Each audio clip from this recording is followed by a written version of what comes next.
नमस्कार दोस्तों, मैं वनीता जैन अपने स्टोरी चैनल पे आप सभी का स्वागत करती हूँ। मेरी आज की कहानी में है तुम्हें भूल जाऊँगा। एक दिन एक लड़की अपने बॉयफ्रेंड से पूछती है, अच्छा अगर मेरा विवाह किसी और लड़के से हो जाए तो तुम क्या करोगे?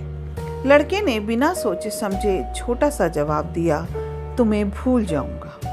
ये सुनते ही लड़की गुस्से में दूसरी तरफ घूमकर बैठ गई। लड़के ने उसकी नाराज़गी को भांपते हुए कहा, सबसे बड़ी बात तो यह है कि तुम मुझे भूल जाओगी। जितनी जल्दी मैं तुम्हें भुला सकूंगा उससे ज़्यादा जल्दी तुम मुझे भुला दोगी। लड़की ने हैरान होकर पूछा, कैसे?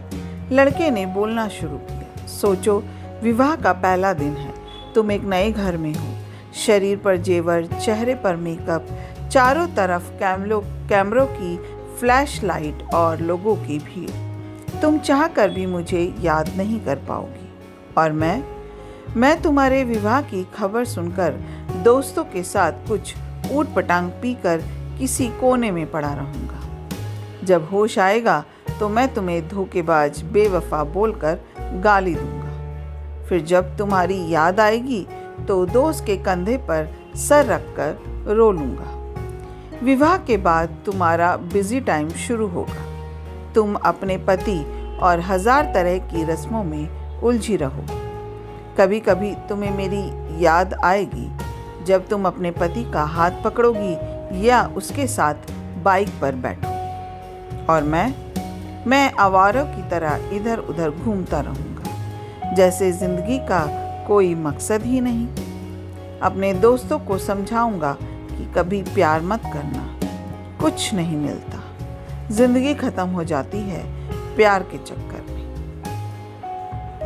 कुछ वक्त बाद तुम अपने पति के साथ हनीमून पर जाओगी। नया घर होगा, शॉपिंग होगी, नई जिम्मेदारियां होंगी।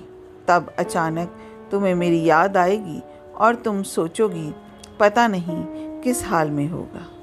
फिर मेरी खुशी की प्रार्थना करते हुए तुम वापस अपने परिवार में बिजी हो जाओगी। इधर मैं मम्मी, पापा, भाई या फिर दोस्तों से डांट सुनकर लगभग सुधर गया हूँ। सोच लिया है अब कोई काम करना है, एक अच्छी सी लड़की से विवाह करके तुम्हें भी दिखा देना है। सबको यही बोलूँगा कि भुला दिया है मैंने तुम्हें। लेकिन तब भी मैं तुम्हारे मैसेजेस को आधी रात को निकाल कर पढ़ूंगा और सोचूंगा शायद मेरे प्यार में ही कमी थी जो तुम्हें ना पा सका। फिर अपनी तकलीफ को कम करने की कोशिश करूंगा। 2 साल बाद तुम माँ बन चुकी होगी। अब तुम अपने बच्चे के लिए सोचोगी और मैं तुम्हारी ज़िंदगी से हमेशा के लिए डिलीट हो जाऊंगा। मुझे भी अब एक अच्छा काम मिल गया होगा। विवाह की बात चल रही है और लड़की भी पसंद आ गई है। अब मेरा बिजी टाइम शुरू हो गया है। अब मैं तुम्हें सचमुच भूल गया हूँ। अगर किसी जोड़ी को देखता हूँ तो तुम्हारी याद आती है, लेकिन अब तकलीफ नहीं होती।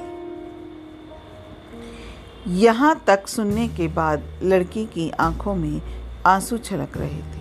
वह भरी आंखों से लड़के की तरफ देखती रही। दोनों बिल्कुल चुप थे, लेकिन उनकी आंखें बरस रही थी। थोड़ी देर बाद लड़की ने पूछा, तो क्या सब कुछ यही खत्म हो जाएगा?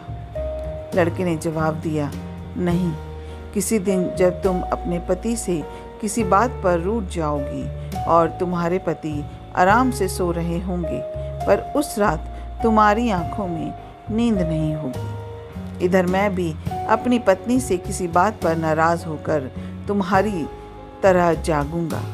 पूरी दुनिया सो रही होगी, सिर्फ हम दोनों के अलावा। फिर हम अपने अतीत को याद करके खूब रोएंगे, एक दूसरे को बहुत महसूस करेंगे, लेकिन इस बात का भगवान के अलावा और किसी को पता नहीं चलेगा।